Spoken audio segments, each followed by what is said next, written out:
Hi friends, in the previous video we discussed about the historical events happened in the period of age of Chaucer, and now we are going to look into the life of Chaucer and the most important works of him.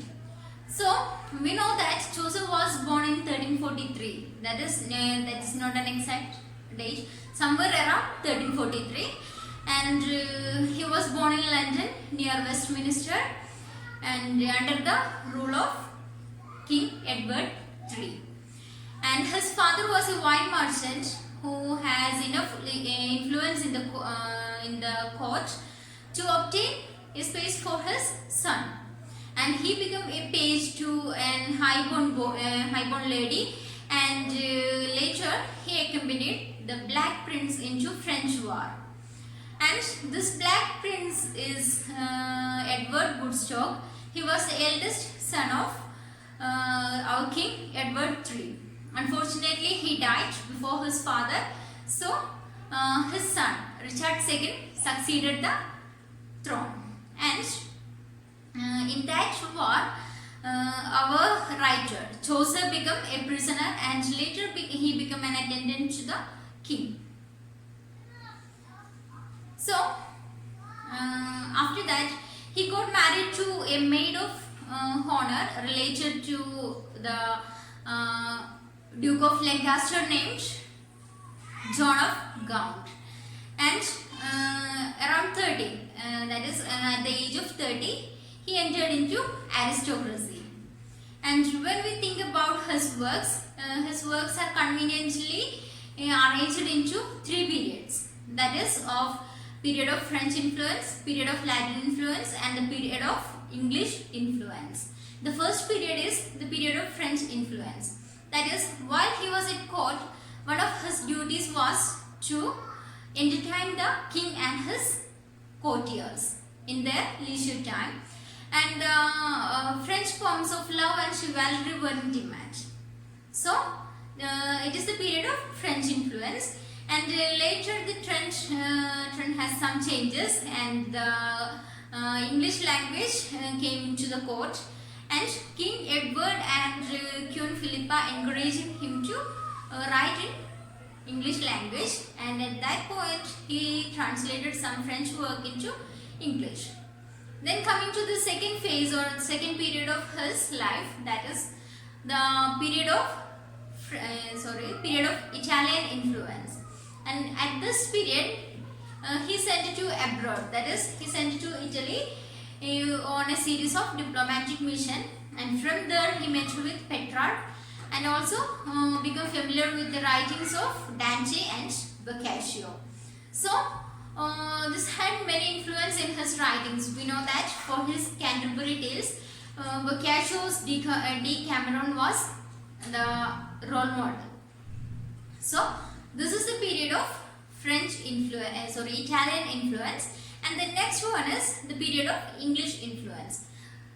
This is after 15 years of diplomatic mission, he came back to London, and he became a busy man of affairs. And unlike the French and Italy, in the English court there is a possibility to earn a pension for the poets. So he started writing more in English language, and by the accession of King Richard II, he confirmed his pension.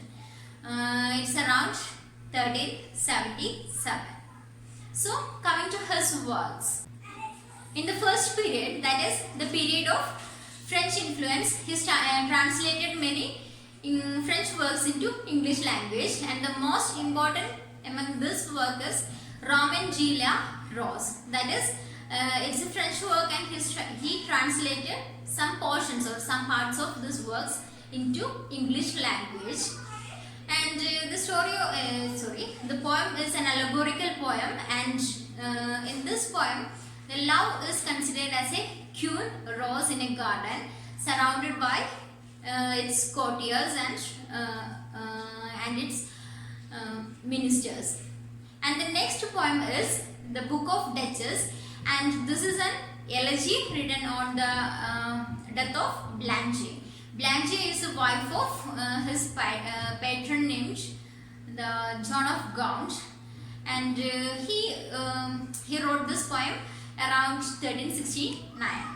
And coming to the next phase or the next period, that is the period of Italian influence, there we had three poems, mainly three poems, that are House of Fame, Legend of Good Woman, and Troilus and Cressida. In this House of Fame, it is a dream allegory, and in this poem, the poet was taken by an eagle into the House of Fame, and there he watched many candidates approaching the throne for fame, and some being granted and some rejected. This is the story, and the next poem is the Legend of Good Woman. That is this poem he started with an intention of telling 19 tales. 19 affected tales of virtuous women of antiquity, and when he ends this, only 8 poems are completed and the 9th one only began. And then next work is Troilus and Cressida, and the opening of this poem is from the Troy. That is, the city of Troy is under the siege of Greek, and our hero Troilus is the son of Priam, and he met with a young beautiful widow named Cressida, and he fell in love with her. But at the first, in the starting, he doesn't care about she does not care about him, and later Pandarus came. Pandarus was the friend of Troilus and also the uncle of this Cressida, and he bring both of them together, and they were in love. And after some time, what happened is her father taken her away as an exchange for the warriors of Trojan war, and the captured warriors of Trojan war. And later what happened is, at the time of their departure, there was a lot of tear, and she promises him to return to him within a few days. And then later what happened is,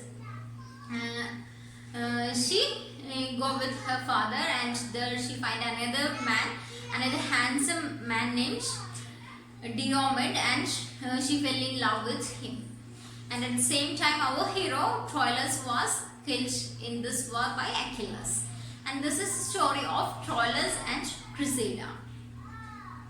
So the next period is the period of English influence, and in this period we have the most important work of Chaucer, that is Canterbury Tales. We have a lot to talk about this work, and so we can talk about this work in the next video.